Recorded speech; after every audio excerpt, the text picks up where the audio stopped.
오늘은 요한복음 1장 32절에서 36절 말씀 우리 가지고 제목 한번 따라하겠습니다. 성령님이 내려와서 머무는 사람. 우리 한번 고백합시다. 성령님이 내려와서 머무는 사람 되게 하소서. 우리 32절 읽고 시작하도록 하겠습니다. 함께 읽겠습니다. 시작. 요한이 또 증언하여 이르되 내가 보매 성령이 비둘기같이 하늘로부터 내려와서 그의 위에 머물렀더라.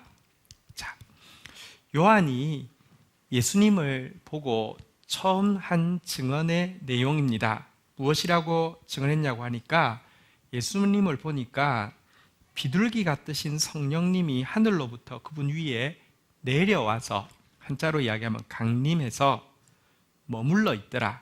한자로 이야기하면 임재해 계시더라. 이렇게 묘사한 것입니다. 그런데 이 증언, 그분은 비둘기 같은 성령님이 내려와서 머무시는 분이다라는 이 간증은 굉장히 중요한 의미를 담고 있습니다. 왜냐고 하면 33절에 보니까요, 한번 같이 읽도록 하겠습니다. 시작. 나도 그를 알지 못하였으나 나를 보내어 물로 세례를 베풀라 하신 그이가 나에게 말씀하시되 성령이 내려서 누구 위에든지 머무는 것을 보거든 그가 곧 성령으로 세례를 베푸는 이인 줄 알라 하셨기에, 세례 요한의 사명은 오실 메시아의 길을 예비하는 것이었습니다. 회개를 통하여서 메시아를 받아들일 수 있는 준비를 하게 하는 일이었는데요. 그런데 그런 사역을 하는 그는 그의 뒤에 오실 메시아가 어떤 분이실지 굉장히 궁금했겠죠. 자기도 지금 잘 알지 못합니다. 하나님께서 알려주셨습니다. 어떤 분이 메시아고 어떤 분을 기다려야 하는지. 그분은 성령이, 한번 따라했습니다. 내려서 머무는 것을 보거든. 그분에게는 성령이 내려오시고, 하늘로부터 내려오시고, 한번 내려오셨다가 떠나는 게 아니라 머물러 계시는 분이시다. 그분 보면은 그분이 메시아인 줄 알라. 그분이 성령으로 세례를 베푸시는 이인 줄 알라라고 말씀하셨기 때문에 이 증언은 굉장히 중요합니다. 신약 시대에 성령을 쏟아 부어주셔서 새 시대를 여실 메시아가 어떤 분이냐? 성령이 내려서 임하여 계신 분이라고 했는데요, 그가 예수님을 보고 바로 그런 분이라고 간증한 것입니다. 34절 한번 볼까요? 같이 한번 읽도록 하겠습니다. 시작. 내가 보고 그가 하나님의 아들이심을 증언하였느니라. 성령께서 내려와서 머물러 계신 것 보니까 메시아, 하나님의 아들이 분명하다라고 증언했다는 것입니다. 여기까지 읽고 한 가지 질문을 던지려고 합니다. 여러분, 비둘기가 하늘에서부터 내려와서 앉는 것, 앉았다가 떠나지 않고 머무는 것은 잘 생각해 보십시오. 아주 신기한 일입니까? 그럴 수 있는 일입니까? 흔히 볼 수 있는 일입니까? 쉽게 볼 수 없는 일입니까? 사실은요, 뭘 가지고 알 수 있냐면 공원에 새우깡 가지고 나가보면 알 수 있습니다. 여러분, 비둘기가 와서 내려앉는 거 어려운 일 아닙니다. 비둘기가 안 떠나고 계속 붙어 있는 것도 어려운 일 아닙니다. 사진 한번 볼까요? 첫 번째 사진 한번 보여주십시오. 새우깡 주면요, 저렇게 잘 옵니다. 저것만 해도 좀 이쁘다, 그죠? 이게 그림이 좋죠? 저작권 때문에 저작권 없는 걸 쓰려고 하더니 저런 사진이 됐습니다. 자, 그런데요, 그 다음 사진 한번 보여주시죠. 새우깡 뿌리면요, 저렇게 와가지고, 저건, 그래서 요즘은 평화의 상징이 아니라 뭐라고요? 유해 야생동물로 지정돼가지고요, 닭둘기라고 부르잖아요. 여러분, 비둘기 내려오는 거 아무것도 아닙니다. 머물러서 떠나지 않는 것도 아무것도 아닙니다. 그런데 이게 메시아에 대한 변별력 있는 표식으로 주셨다는 게 좀 이상하지 않습니까? 여러분, 공원에 지금도 가보면 비둘기가 내려와서 머물러 있는 사람이 메시아입니까? 그런데 왜 세례 요한에게는 그런 분이 메시아라고 이야기를 했을까요? 약간의 오해가 있습니다. 성경에는 보면 비둘기가 나오는데 두 종류의 비둘기가 나옵니다. 제일 처음 언급된 장소는 창세기 15장 9절에 아브라함에게 하나님께서 맹세하시면서 제물을 바치라고 할 때 보니까요, 여호와께서 그에게 이르시되 나를 위하여 3년 된 암소와 3년 된 암염소와 3년 된 순양과, 한번 따라하겠습니다. 산비둘기와 집비둘기, 산비둘기, 집비둘기 새끼 이제 바치라고 했는데요. 이것을 영어 성경에 보면 산비둘기를 한번 따라하겠습니다. 도브, 집비둘기를 한번 따라하겠습니다. 피존. 자, 성경에 산비둘기, 집비둘기라고 두 개를 분류해서 설명하고 있고요. 영어로도 단어는 다릅니다. 도브, 피존. 헷갈릴 수 있습니다. 산비둘기가 뭐라고요? 도브. 그리고 집비둘기가 뭐라고요? 그거 영어 안 헷갈리는 방법을 알려드릴게요. 빨래는 뭐죠? 피존. 예, 액체 세제죠. 그런데 여러분들 샤워할 때 바디워시 제품 뭐가 유명합니까? 도브. 자, 여러분들 같은 액체라고 샤워할 때 피존 뿌려서 하시겠습니까? 피존이 좋아요? 도브가 좋아요? 도브가 더 좋죠, 그죠? 자, 어쨌든 도브, 산비둘기, 피존, 집비둘기 두 개를 이렇게 분류해서 씁니다. 물론 영어에서는요, 도브나 피존을 엄격하게 구별을 해서 쓰지는 않습니다. 공원에 있는 집비둘기를 보면서요, 닭둘기를 보면서 도브라고 했다고 누가 교정해주지 않습니다. 산에 사는 산비둘기를 보고 피존이라고 했다고 교정해주지 않습니다. 섞어서 쓸 수 있습니다. 그렇게 엄밀하지 않습니다. 그런데 성경에서는요, 되게 엄밀하게 구분해서 집비둘기, 산비둘기를 구분하고요, 영어로도 영어 성경에 보면 엄격하게 집비둘기와 산비둘기를 구별해서 쓰고 있습니다. 예를 들어 노아 방주에서 새 감람잎을 물고 온 도브가 있습니다. 영어 성경에 보면 뭐라고? 비둘기가 있습니다. 영어 성경에 보면 뭐라고 되어 있을까요? 예, 도브라고 되어 있습니다. 예수님께서 너희는 뱀같이 지혜롭고 비둘기같이 순결하라고 하면서 순결의 표상으로 비둘기를 말씀하신 적이 있습니다. 이때 비둘기는 영어로 뭐라고 되어 있을까요? 예, 도브라고 되어 있습니다. 도브하고 이 피존하고 조금 모양이 약간 다릅니다. 거의 안 다릅니다. 한번 사진 한번 보여주시죠. 이것은 도브, 산비둘기입니다. 이렇게 생겼습니다. 차이를 아시겠습니까? 거의 차이가 없는데요. 차이가 있다고 하면, 여러분 우리가 보는 집비둘기, 피존은요 녹색하고 보라색이 좀 진하고요, 산비둘기는 조금 작고 위에가 녹색, 보라색이 보이지 않는 정도의 차이입니다. 거의 차이가 없습니다. 우는 소리도 한번 들어보실래요? 자, 우리 도브가 우는 소리 한번 들어보겠습니다. 여러분, 피존이 우는 소리 안 들어도 되겠죠?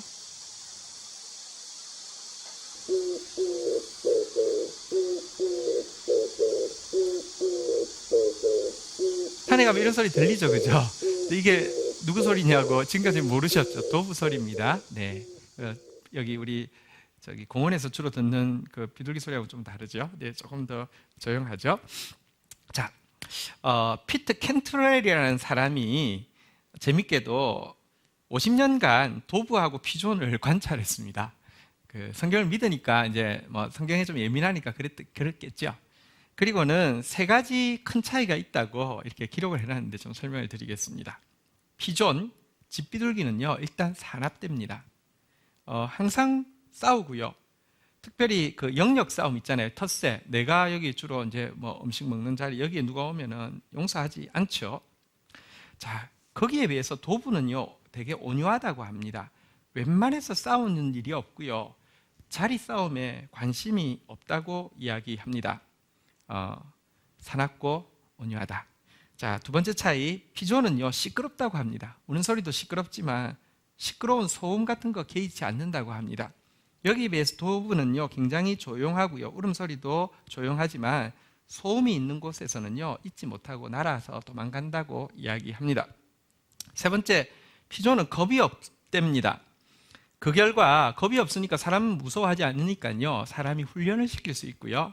그래서 이 무슨 도구로도 사용할 수 있는 무슨 메시지를 나른달지 이런 데 통제하고 조종할 수 있는 데 비해서 도부는요 굉장히 민감하다고 합니다. 그래서 길들여지지 않고요. 예민해서 작은 문제만 있어도 날아가 버린다고 이야기를 하고 있습니다. 자, 그러면 한번 퀴즈를 내겠습니다. 오늘 세례요한이 예수님을 보면서 성령이 비둘기처럼 내려와서 머물러 있다고 했는데, 이 비둘기는 도부일까요? 피존일까요? 예, 도부겠죠. 성령님은 온유한 분이시고요. 성령님은 조용한 분이시고요. 성령님은 매우 민감해서 죄의 작은 요소만 있어도 머물러 있을 수 없는 거룩한 분이시고요. 성령님에 대해서 마틴 로이드 존스 목사님이 이런 이야기를 했습니다. 성령님이 찾아오실 때는 걸어서 오시는데 성령님이 떠나가실 때는 말 타고 떠나가신다, 이런 표현을 했습니다. 그 정도로 민감해서요, 여러분들 아니면 금방 떠나신다고 묘사하고 있습니다. 그래서 성령님은 마치 임의로 부는 바람처럼, 한번 따라하겠습니다. 루아흐. 지난주에 배웠죠, 성령이라는 표현. 근데 그걸 지난주는 생기라고 번역했지만 보통은 바람이라고 번역하는데요, 바람처럼 여러분들 사람이 길들일 수가 없습니다. 바람이 임의로 불매 내가 그 소리를 들어도 어디서 와서 어디로 가는지 알지 못하나니 성령으로 난 사람도 다 그러하니라. 그리고 생각해 보면 이랬기 때문에 변별력이 있는 것입니다. 피존이 임해가지고요 떠나지 않는 것은 별 대수로운 일이 아닌데, 도부가, 산비둘기가 그 온유하고 조용하고 민감해서 길들여지지 않는 산비둘기가 내려와서 그것도 떠나지 않고 계속 머물러 있었다는 것은 특별한 변별력 있는 표식이 아닐 수 없었던 것입니다. 어쨌든 메시아는 바로 오늘 설교 제목대로 한번 따라하겠습니다. 성령이 내려와서 머무시는 분, 그런 분이셨고요. 이 예수님으로 말미암아 우리는 성령의 세례를 받고 우리에게도 성령님께서 내려오시는 강림과 성령님께서 임재해 계시는 임재를 경험할 수 있는 새 시대를 열어주셨습니다. 그래서 우리는 사실 가장 좋은 선물인 성령의 강림과 성령의 임재를 항상 사모하고 기대해야 합니다. 오늘은 특별히 성령 강림 주일입니다. 성령이 강림하시기를 기도해야 하고요, 성령이 강림하셨으면 성령의 임재가 지속되도록 사모해야 합니다. 그러나 먼저 한 가지, 신약시대를 살고 있는 우리들이 성령 임재라고 믿는 것 중에 적지 않은 퍼센테이지가, 혹은 어떤 사람이 스스로 성령의 강림을 자기가 시킬 수 있다고 주장하는 주장 중에 실상은 도부가 임한 것이 아니라 피존이 임한 경우가 훨씬 많음을 분별하고 인식할 필요가 있습니다. 여러분, 우리가 성령이 어떤 모양으로 임하시는지에 대해서는 우리가 재단해서는 안 됩니다. 내가 원치 않는 모습에 대해서는요, 그건 성령 아니라고 우리가 함부로 말할 수 없습니다. 성령이 임하실 때 나타나는 증세 중에 쓰러지는 증세가 있을 수 있습니다. 그것은 하나님 앞에서 우리의 교만이 꼬꾸라지는 모습일 수 있기 때문입니다. 저도 성령이 강하게 임하였을 때 혼자 예배당에, 시골 예배당에 기도하고 있는데 뒤로 꼬꾸라져가지고 몇 시간을 꼬꾸라진 적이 있었습니다. 그렇지만 문제는 여러분, 주로 잘 꼬꾸라지는 집회가 있습니다. 거기 가면 전부 꼬꾸라집니다. 그것은 과연 모두에게 도부가 임하셔서 그럴까요? 아니면 어쩌면 굉장히 많은 사람들에게 피존이 임한 건 아닐까요? 저는 고신교단에서 자라서 어릴 때부터 말씀 자랐고요, 지금도 말씀의 중요성을 절대로 부인하지 않습니다. 그러나 여러분, 말씀만으로 인간이 변하지 않습니다. 초월하시는 성령이 절대적으로 필요합니다. 그래서 어린 시절부터 또 성령에 대한 사모함이 있었습니다. 대학 때인가 어떤 집회를 갔습니다. 성령이 세게 임한다고 해서 갔습니다. 그 집회 가니까 막 쓰러지는 자리였습니다. 저 한편으로는 사모하는 마음이 있어서 내 순서가 오기를 기다렸습니다. 앞에 다 쓰러졌습니다. 저 자리에 왔습니다. 이렇게 하는데 안 쓰러지더라고요. 그러니까 이게 밀더라고요. 근데 이게 느낌 있잖아요. 내가 이게 지금 이게 내가 좀 민망해서 주면은 쓰러질 수는 있겠는데 굳이 쓰러질 이유는 없겠더라고요. 왜냐하면 이게 그래서 있더니 가만히 서 있어요. 한 번 더 하는데 내가 막 그때부터 갈등이더라고요. 민망해서 쓰러질까 말까. 그래서 약간만 그때 약간만 내 힘, 약간만 그냥 분위기만, 그러니까 뭔가 약간 내가 힘이 빠지는 느낌만 나도 쓰러지려고 했는데 멀쩡해요. 그래서 안 쓰러졌어요. 근데 나중에 이제 막 혼자 서서 기도할 때 나중에 다 쓰러졌어요. 저만 안 쓰러졌어요. 그랬던 경험이 있습니다. 여러분, 저희가 주티 캠프라는 캠프를 했습니다. 저희 캠프가 아이들도 많이 왔고요. 와서 은혜도 많이 받았는데, 캠프할 때 일입니다. 그때 저희 캠프는 뭐 한 700명인가 800명 정도 온 것 같고요. 근데 같은 캠프장에 한 50명 정도 청소년 캠프가 다른 게 있어서 같은 장소를 썼는데요. 문제는 쉬는 시간이 되면 로비에 컴퓨터가 세대 놓여 있는데 컴퓨터에 써놨습니다. 이렇게 여기는 공용 공간이니 게임을 하지 마세요 해놨는데 애들이 내려와서 계속 게임하는데 거기 50명 되는 그 팀에서 애들이 쉬는 시간만 오면 계속 게임을 하는 겁니다. 그래서 우리는 숫자가 굉장히 많은데 그러지는 않았어요. 그래서 뭐 하는 곳인가 좀 궁금했어요. 비는 시간에 그 집회 장소를 한번 찾아가 봤습니다.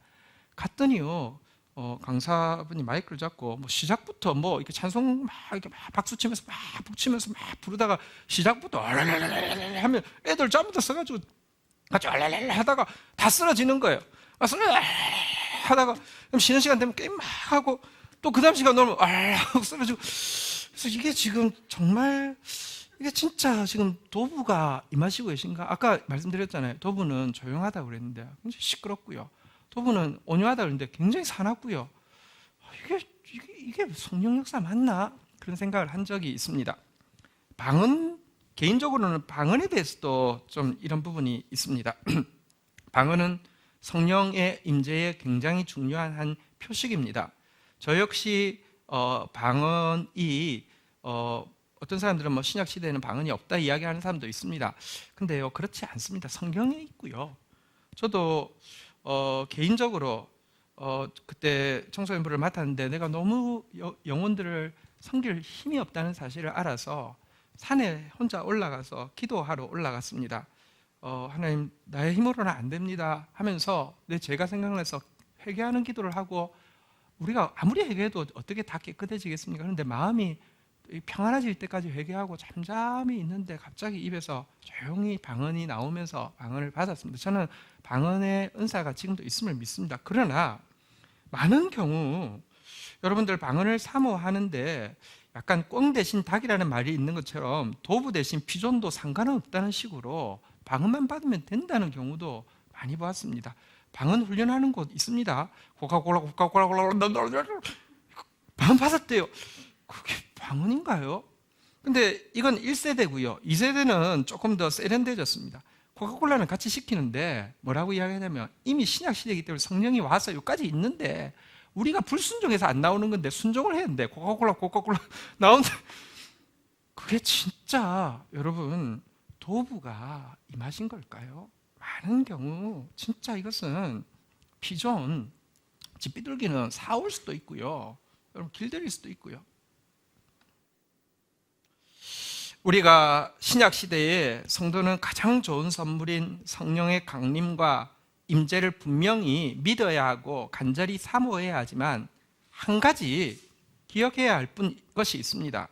때때로 성령님의 강림과 임재뿐 아니라 성령님의 부재와 성령님께서 우리를 멀리 떠나 있는 것 같은 시간도 우리가 배울 것이 있을 뿐 아니라 우리에게 필요하다는 사실입니다. 하나님께서 당신의 얼굴을 숨기실 때에 비로소 우리는 배울 수 있는 것들이 있습니다. 하나님의 친밀함만 알고 하나님의 어미하심을 모르게 되면 우리는 조금만 지나면 교만해지고요, 조금만 지나면 하나님을 만만하게 보게 됩니다. 이런 우리를 다시 겸손의 자리로 내려놓는 것은요, 여러분들 하나님의 침묵만 한 것이 없습니다. 하나님 성령의 강림이 소중하지만, 성령의 임재가 중요하지만, 성령께서 멀리 계시는 것 같은 시간들에 하나님의 사람들이 다듬어진 것을 성경에서는 여러 번 볼 수 있습니다. 특별히 사역자는 이 성령 앞에서 성령을 조종하거나 혹은 신자를 조종하지 않는 선한 양심을 가지겠다는 결단을 매번 새롭게 할 필요가 있습니다. 사역자는 성령을 조종하는 자가 아니라 바람같이 임의로 역사하시는 성령님께 편성해서 성령님께 순종하는 사람입니다. 지배권은 성령이 가지셔야 되지 내가 가지려고 해서는 큰일 납니다. 영성이 필요한 이유는 그 임의로 역사하시는 성령님께 자기 전부를 어떤 상황이든지 맡기기 위해서 필요한 것이지, 성령님을 내가 꽉 쥐고 소유하고 부려먹기 위해서 존재하는 것이 아닙니다. 그런데요, 어떤 사역자들은 마치 자신이 성령을 조종하거나 통제할 수 있을 것처럼 말하는 사람이 있습니다. 내가 부르면 성령 와, 이 시간, 이렇게 이야기하는 사람이 있습니다. 혹은요, 그분을 도구처럼 부릴 수 있는 것처럼 행동하는 사람들이 있습니다. 무슨 집회할 때 1층 성령 받아라! 받아라! 이런 사람들이 있습니다. 이게 정말 이것이 얼마나 하나님을 모독하는 일인지 진짜 알고도 그렇게 할 수 있을까요? 그런데요, 이런 사실은 진짜 악한 의도가 아니더라 할지라도 사역자에게 신자를 조종하지 않고 성령을 도구로 사용하지 않으려고 하는 싸움은 쉽지 않습니다. 예를 들어 한번 말씀드리겠습니다. 3일 집회가 있었습니다. 첫날 이 사역자가 말씀을 정말 최선을 다해서 준비하고 또 깨끗한 통로가 되기 위해서 기도를 많이 하고 갔는데, 설교를 하는데, 아니 설교 시작 전부터 찬양을 하는데 막 기름 부심이 임합니다. 분위기가 이상합니다. 설교를 하는데 회개할 거 하나도 없을 것 같은 사람이 진짜 뒹굴면서 회개를 합니다. 기도를 하는데 기도가 끝나지 않습니다. 이것은 설교만의 역사가 아닙니다. 성령이 역사하신 것입니다. 자기도 놀랐습니다. 둘째 날이 되었습니다. 여전히 그런 역사가 일어나서 너무 풍성하고 놀라웠습니다. 피날레는 셋째 날인데요, 마지막 날이니까 이 설교자는, 사역자는 정말 기대를 하고요, 또 혹시라도 잘못하면 방에 이제 막힐까 봐서 조심을 하면서 섰습니다. 그런데 웬걸 그날 밤은 분위기가 다릅니다. 찬양에도 설교에도 기도에도 그냥 일반적인 은혜 정도 외에는 없습니다. 이상합니다. 내가 특별히 성령께 거리끼는 것이 없는데 성령님께서 왜 일하시지 않는지 모르겠습니다. 이럴 때 어떤 마음이 들까요? 와, 이번 강사는 진짜 신령한 것 같아, 다른 것 같아, 급이 다른 것 같아, 그런 이야기를 내가 막 유도한 건 아니지만 막 지금 듣고 있는데, 마지막 날 팍 해야지 선풍기도 1단, 2단, 3단 틀어야 되잖아요. 그죠? 지금 이렇게 3단 틀어야 될 텐데 이게 제로가 되면 그렇잖아요. 자존심 상하고 뭐 그렇잖아요. 그때는요, 갈등이 있습니다. 도부가 아니면 하면 피존을 사서라도 풀면 어떨까, 이런 생각이 있습니다. 여러분, 왜 집비둘기가 이렇게 공원에 많아진지 아십니까? 88 올림픽을 비롯해서 각종 행사할 때 날리려고 외국에서 그렇게 수입을 많이 해왔대요. 여러분 진짜로요, 성령이 아니시면요, 피존하고 도부하고 외모로는 거의 차이 없습니다. 사역자들도 하다 보면 감이 있습니다. 이때 팍 이 말하면요, 분위기 확 사는 거 있습니다. 사람이 약간요 이렇게 자극하면요 이렇게 눈물 뺄 수 있습니다. 이런 걸로 대체하고자 하는 욕망이 사역자 속에 생기기가 쉽상입니다. 근데요, 정말 우리 지난 주 중에 스겔 말씀에서도 나왔지만 사역자의 승패는 그 말씀을 받는 사람의 반응이 아닙니다. 자기가 하나님 말씀하라고 한 것만 가감 없이 전하는 것이 성공이지, 반응이 중요한 게 아닌데 거기 멈춰서기가 쉽지 않다는 것입니다. 저도 그런 적이 있습니다. 저희가 주티 캠프를 제일 처음에 시작한 것이 96년인가로 기억합니다. 기도의 시간이었습니다. 어떤 이제 기도의 시간이었는데, 저녁에 이제 집회 후 기도 시간인데 너무 강하게 성령이 임하는 걸 경험했습니다. 너무 소중했습니다. 물론 준비도 철저하게 했고 기도도 많이 했지만 너무 초월하게 임했습니다. 너무 좋았습니다. 그 다음 해가 되었습니다. 이 시간이 제일 기대되었습니다. 아직 좀 은혜 덜 받은 것처럼 보여도 이 시간 지나면 확 바뀔 거니까 막 기대가 되었습니다. 드디어 시작했습니다. 근데 웬걸 잘 안 되는 거예요. 뭐가 잘 안 되는 거예요. 워낙에 예를 들면 시간이 1시간 반인가 이렇게 정해져 있으면 물론 어떤 때는 성령님이 우리가요 초까지 지키고 막 콘티대로 하고 나는 가능하면 지키지만 여러분 굳이 그거에 매일 못하게 성령이 일하실 때는 또 맡겨드려야 될 부분이 있다고 생각합니다. 근데요 그날 1시간 반 예정이 돼 있으면 뭐 2시간 반, 3시간 이렇게까지 했는데요. 그 이유는 성령이 역사하셔서 맡겨드린 게 아니라 이상하다 안 되네, 이상하다 안 되네, 이렇게 한번 해볼까, 저렇게 해볼까, 좀 더 기다려볼까, 뭐 그러다가 시간이 많이 갔던 그런 경험이 있습니다. 지금 생각해보니까 되게 부끄럽습니다. 성령께서 안 하시면 안 하는 게 그 영혼을 갈급하게 해서 더 일하실 수 있고요. 그 영혼에게 더 다른 면으로 일하실 수 있는데요. 내가 조정하려 했던 것입니다. 그러나 어쨌든 우리는 신약 시대를 살아도 성령의 강림과 성령의 임재가 항상 내려와서 머물러 있기가 쉽지 않은데 예수님은 어떻게 세례요한이 증언한 대로 성령이 내려와서 머무르는 분이 되실 수 있었을까요? 이것에 대해서 우리 오늘 본문 요한복음 1장 35절 36절에 보면 한 가지 더 간증을 하고 있습니다. 교독을 하겠습니다. 또 이튿날 요한이 자기 제자 중 2사람과 함께 섰다가 36절 읽겠습니다. 시작. 예수님께서 거니심을 보고 말하되 보라 하나님의 어린 양이로다. 이유는 예수님이 하나님의 어린 양입니다. 어린 양은 어떤 존재입니까? 어린 양은 온유함의 상징이죠. 성경에 보면요 어린 양에 대해서 도살자 앞에서도 입을 열지 않는 존재라고 이야기하고 있는데 진짜 온유함의 상징입니다. 어린 양은 또 조용함의 상징이기도 합니다. 성령께서 임하시면 보라 내가 택한 종 내 마음에 기뻐하는 바 내가 사랑하는 자로다. 내가 내 영을 그에게 줄 터이니 그가 심판을 이방에게 알게 하리라고 하시면서 성령 받아 심판을 전하는 메시아에 대해서 19절 같이 한번 읽도록 하겠습니다. 읽겠습니다. 시작. 그는 다투지도 아니하며 들레지도 아니하리니 아무도 길에서 그 소리를 듣지 못. 심판에 대해서 선포한다고 해서요 막 큰 소리 치고 막 개싸움을 하고 막 드러내서 소리를 지르고 소리를 막 외치는 것이 아니라 길거리에서는 그 소리를 들을 수가 없다라고 이야기할 정도로 고요한 분이라고 말씀하고 있습니다. 여러분 예수님이 어린 양처럼 온유하고 조용하시니 도부 온유하고 조용한 성령이 그 위에 임재하시고 떠나지 않는 것이 너무 자연스러운 모습이 아니겠습니까? 그렇다면 우리도 성령께서 강림하시기를 사모하고 성령께서 임재해서 떠나지 않는 사람 되어지기 위해서 한번 따라하겠습니다. 하나님의 어린 양이 되겠습니다. 온유한 사람 되어야 합니다. 고요한 사람 되어야 합니다. 여러분 어린 양 위에 도부가 내려오는 모습은 얼마나 자연스럽습니까? 거기 머물러 있는 모습은 얼마나 자연스럽습니까? 거꾸로요. 여러분 어린 도부가 샥 내려오고 있는데 밑에서 독사가 입을 벌리고 있다고 하면 그 그림은 얼마나 어색하겠습니까? 반대로요 어린 양이 있는데요 여러분 아까 사진에서 본 것처럼 비존대가 막 뭐 새우깡이 있는 줄 알고 왔다고 하면 얼마나 분잡스럽겠습니까?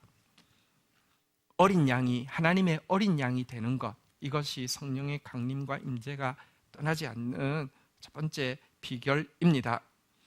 두 번째 한번 따라하겠습니다. 성령님의 근심거리를 버리겠습니다. 도부는 굉장히 민감한 존재라고 했죠. 우리 안에 성령님을 근심하게 하는 것 있습니다. 성령 얼마나 예민한 줄 아십니까? 표정만 봐도 단어 하나 때문에 행동 하나 때문에 여러분 성령님은 떠나실 수 있습니다. 그런데 우리가요 성령님의 강림을 원한다고 하고 성령님의 임재를 사모한다고 하면서도 아무렇지 않게 말과 행동, 표정에 주의하지 않고 왜 안 임하시느냐고 혹은 왜 떠났느냐고 의아해하는 사람들이 되게 많습니다. 떠나십니다. 얼마나 예민하신데요. 성령님이 강림하셔서 임재하기를 원하시면 먼저 성령의 근심거리를 버려야만 합니다. 에베소서 4장 30절, 31절에 보면 이렇게 말씀합니다. 하나님의 성령을 근심하게 하지 말라. 그 안에서 너희가 구원의 날까지 인치심을 받았느니라 라고 이야기하며 31절에 보면 성령을 근심하게 하는 것에 대해서 크게 세 가지로 이야기하고 있습니다. 한번 따라하겠습니다. 모든 악독, 노함과 분냄, 떠드는 것과 비방하는 것. 자, 첫 번째 악독에 대해서 좀 말씀드리겠습니다. 악독이라고 해놓으니까 무슨 뜻인지 잘 안 와닿죠. 악독한 놈, 그런 뜻은 아니고요. 영어로는 비틀리스라고 되어 있는데요, 그 씁쓸함이라는 뜻입니다. 언제 씁쓸해집니까? 속상할 때 씁쓸해집니다. 속이 막 상하면 쓴물이 막 올라오는 것 같지 않습니까?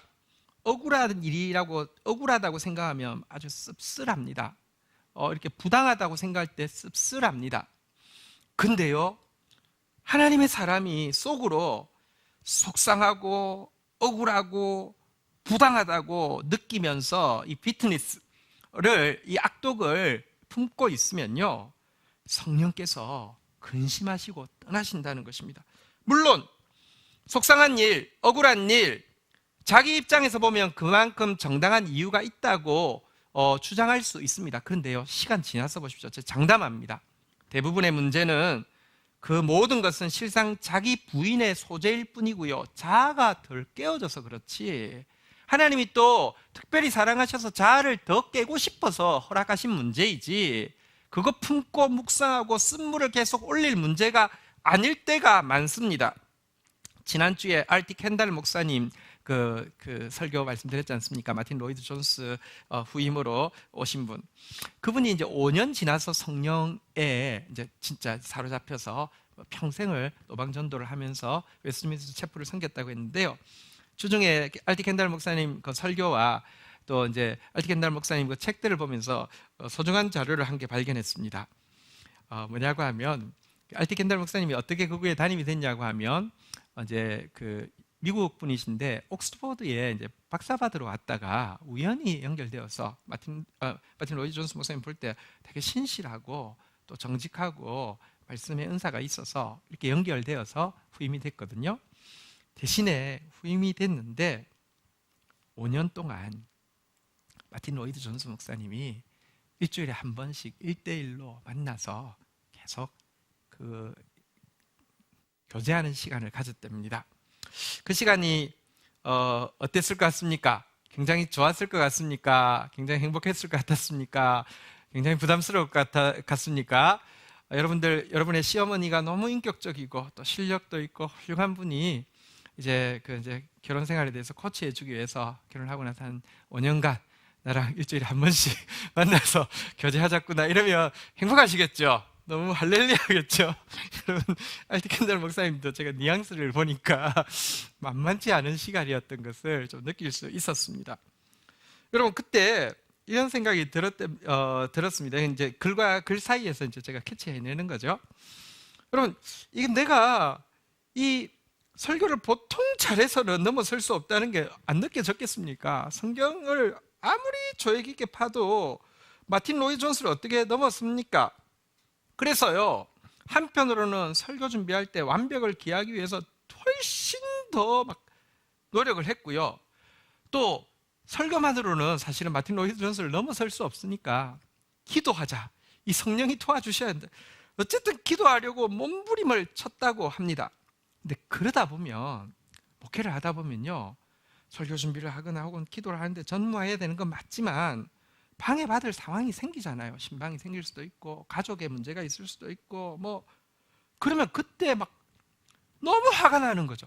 그 사람 앞에 또 보통 인격적인 사람은 막 대놓고 화는 잘 못 내잖아요. 그때 생기는 게 뭐냐고 하면, 오늘 한글 성경에는 악독이라고 번역했는데 비트니스, 그러니까 이 씁쓸함이 생기는 거예요. 막 이 속이 상하는 거죠. 이 시간 지금 설교 준비 안 하면 나 지금 죽는데, 이 시간 기도 안 하면 나 진짜 힘든데, 와, 난 이것도 해야 되는데 저것도 하고, 이 비트니스. 근데요, 제일 처음에는 이 비트니스가, 이 악독으로 번역한 이 단어가 어떤 의미에서 자기가 그렇게 애쓰고 노력하는 모습이니까 성령께서 기특히 여겨주실 거라고 생각을 했대요. 1년, 2년, 3년, 4년 지나고 5년쯤 되었을 때 깨달았답니다.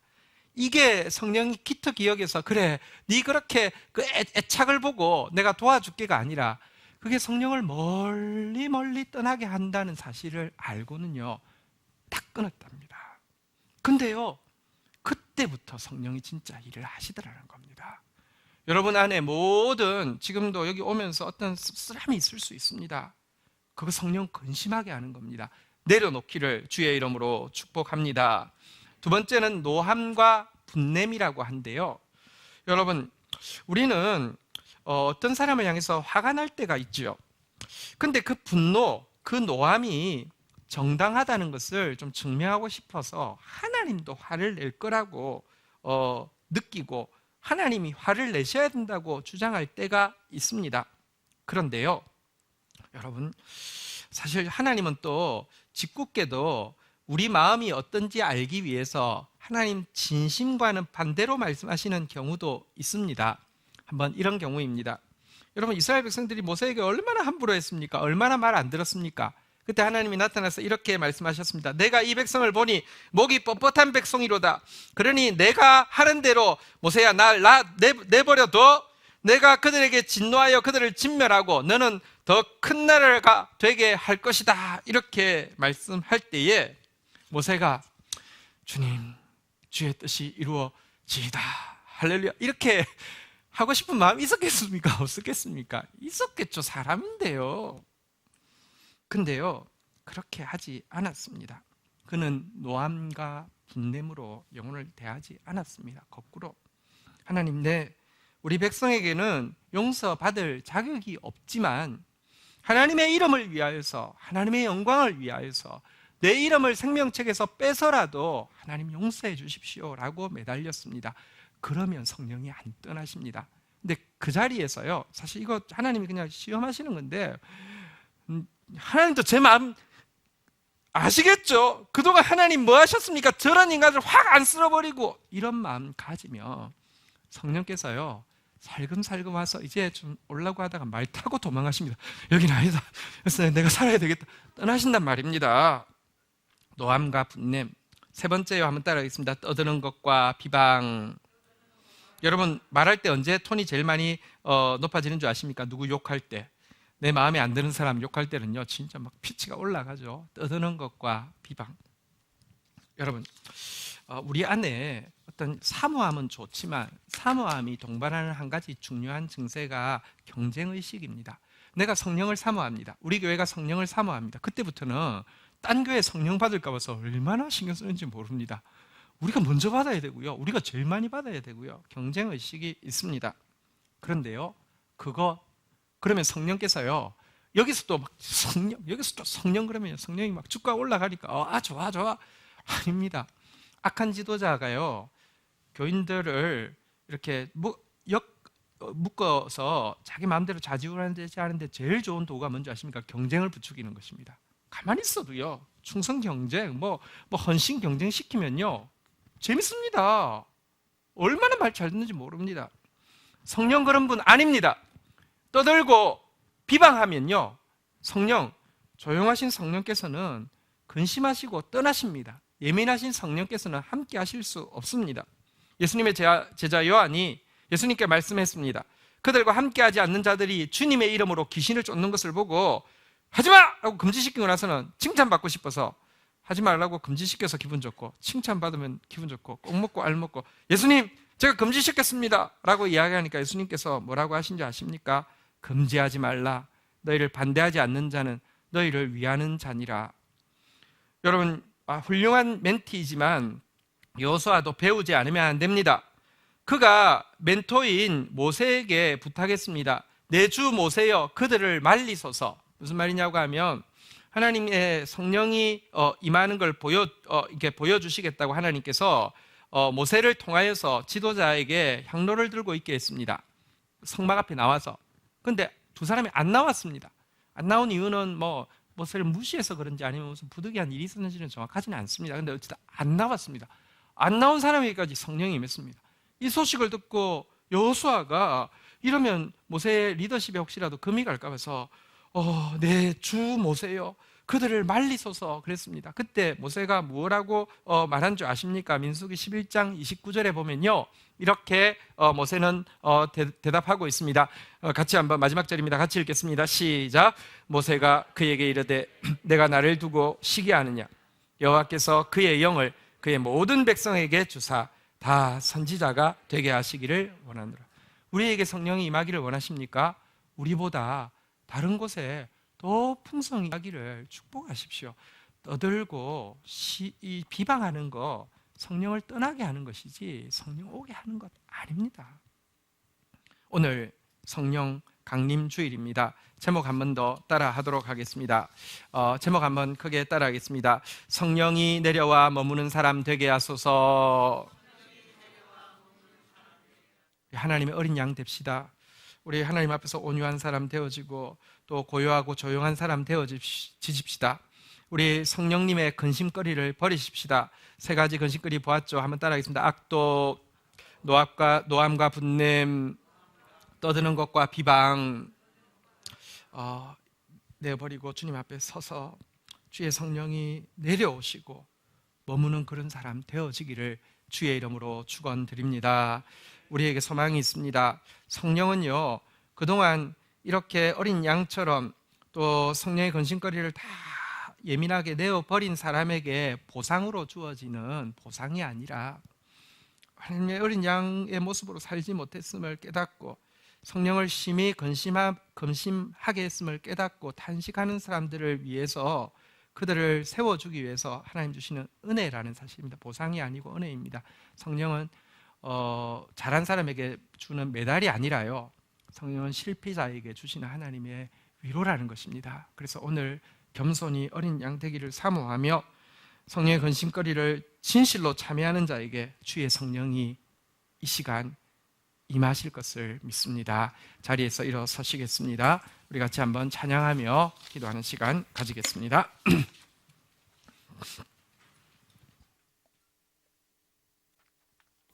거룩하신 성령이여 우리에게 임하소서 고백하겠습니다.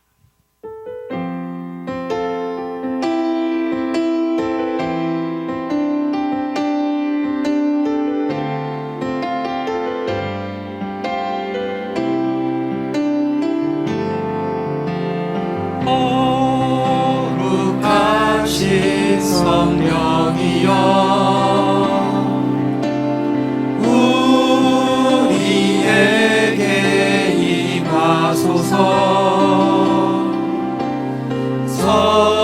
성령의 불로 오셔서 세상 헛된 마음 태우소서. 손 들고 주를 바랄 때 성령이여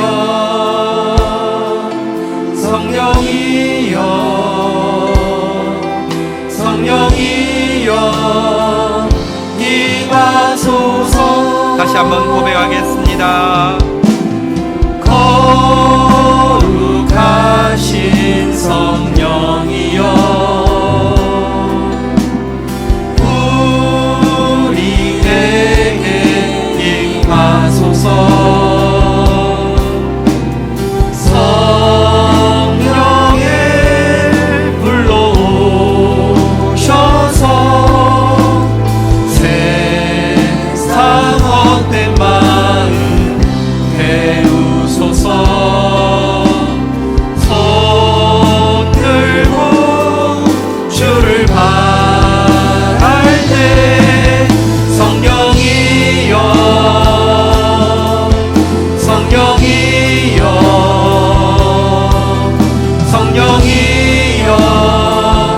겸손히 다 함께 손들고 주를 바랄 때 손들고 주를 바랄 때 성령이여 성령이여 성령이여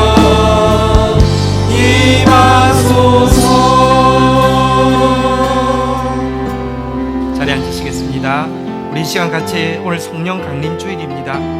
하나님은 세상 부모라도 자녀에게 좋은 것 줄 줄 알겠거든 하물며 너희 천부께서 구하는 자에게 성령을 주시지 않겠느냐 말씀하셨습니다. 성령을 부어주시기 원하십니다. 이 시간 우리 먼저 성령께서 임할 수 있는 하나님의 어린 양 되어지게 해달라고, 우리 정말 교만한 마음들 내려놓고 온유하고 겸손하게 하시고, 우리 안에 사나움, 우리 안에 싸우는 것, 우리 안에 영역 다툼하는 것, 우리 안에 경쟁심 내려놓고 하나님 앞에서 정말 온유한 자 되어지게 해달라고, 하나님 앞에서 또 고요한 사람 앞에서 고요한 사람 되어지게 해달라고. 예수님은 그 소리를 집 밖으로 들리게 하는 분이 아니시라고 말씀했습니다. 예수님은 심지어 도살하는 자 앞에서도 입을 열지 않았다고 말씀했습니다. 그렇게 항변할 말이 많고, 그렇게 억울한 것이 많고, 그렇게 떠들 말이 많은 그런 사람 되지 않아야 합니다. 우리 하나님의 어린 양 되겠노라고 주의 성령님 임하여 주십시오. 도부 되시는 성령님 우리 가운데 임하여 주십시오. 우리 같이 한번 먼저 기도하며 나아가도록 하겠습니다. 기도하시겠습니다. 주여, 주님, 주의 성령이 없으면 안 됩니다. 저에게 주의 성령이 임하시지 않으면 안 됩니다. 저희 공동체에는 주의 성령이 임하시지 않으면 안 됩니다. 주님, 주님의 강림을 사모합니다. 주님의 임재를 사모합니다.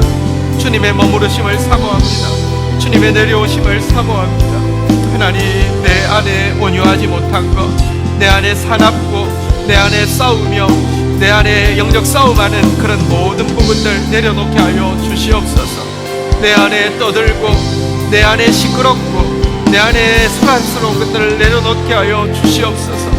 주님 앞에서 젖된 아이와 같이, 도살자하는 자 앞에서도 입을 열지 않는 어린 양과 같이 하나님 그 소리를 들리게 하지 아니하며 그 소리를 문 밖에서 듣게 하지 아니하는 그런 어린 양의 모습으로 설 수 있도록 주님 불쌍히 여겨주시기를 간절히 간구하고 소원합니다. 우리가 실패할기에 실패자에게 주시는 위로의 성령님 구하옵나니 임하여 주옵소서. 임하여 주시옵소서.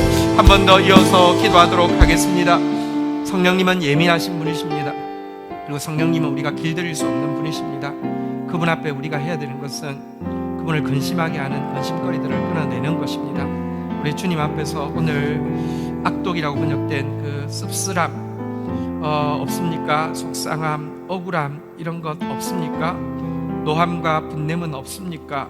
떠드는 것과 비방은 없습니까? 우리 안에 경쟁의식, 라이벌의식은 없습니까? 우리 이 시간 이것들 내려놓고 그렇게 산 우리, 실패한 우리에게 주의 영이 임하게 해달라고, 우리를 회복시켜서 주님의 형상 만들어 달라고 우리 다 함께 주의 이름 고백하며 기도하며 나가도록 하겠습니다. 주여, 주여,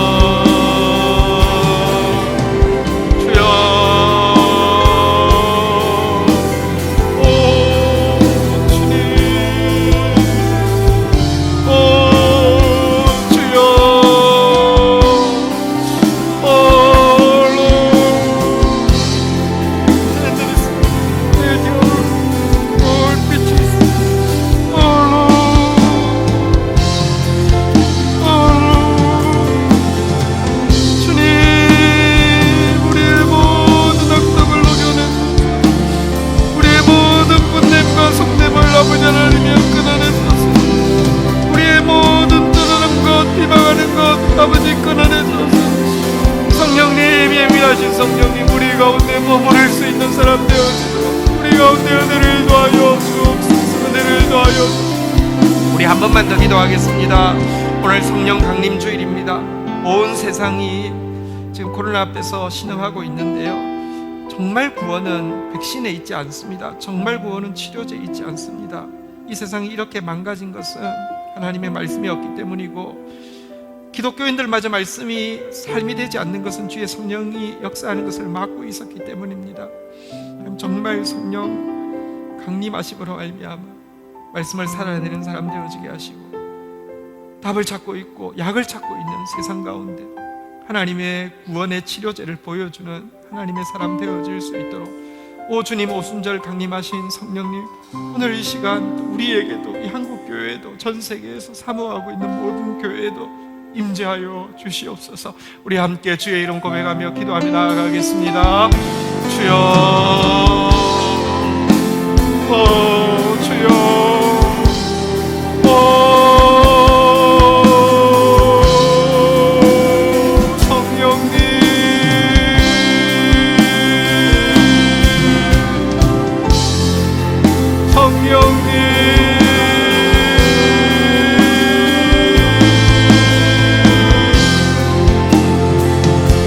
성령님, 교통하소서, 운행하소서.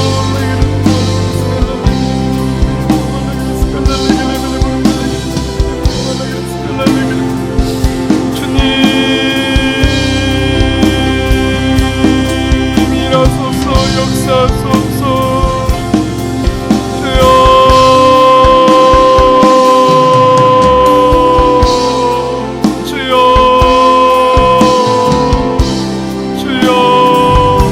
마음과 중보합니다.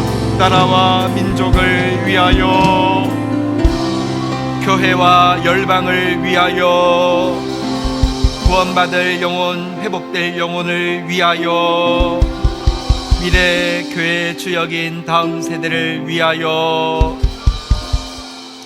성령님, 예수님 통하여서 강림해 주시고 또 임재해 주심을 인하여서 감사합니다. 우리의 삶이 성령의 강림과 임재가 그치지 않는 복된 성령의 통로가 되어질 수 있도록 저희들을 붙들어 주시옵소서. 하나님의 어린 양 되게 하여 주옵소서. 성령의 건신거리를 제하는 사람 되어지게 하여 주옵소서.